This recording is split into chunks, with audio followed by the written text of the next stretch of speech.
¿Le gustaría participar en un concurso?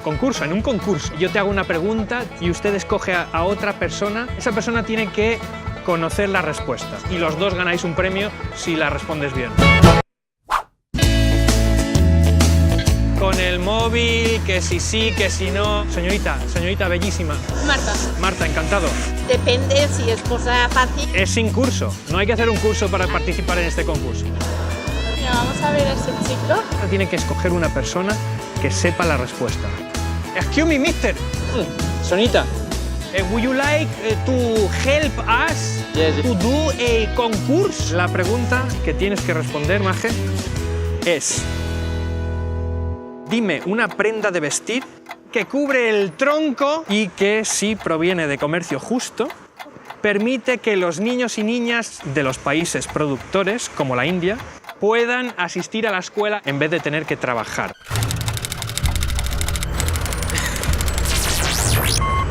¿Qué prenda es esa? Solo el tronco y chaleco. El vestido se alarga más del tronco. El vestido se alarga más del tronco. ¿Algo que sea entre vestido y chaleco? ¿Camisa? Corte la palabra. Camiseta. ¿La camiseta? ¡Hombre! Muy bien, muy. De hecho, de pensar, soy inteligente. Tú eres muy bueno, tío. Han ganado ustedes un producto de comercio justo. Chocolate para la señorita, por supuesto.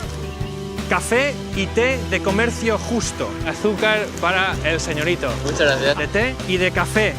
3, 2, 0, 1. ¡Venga, para la calle! ¡A la calle! ¡Tira para allá!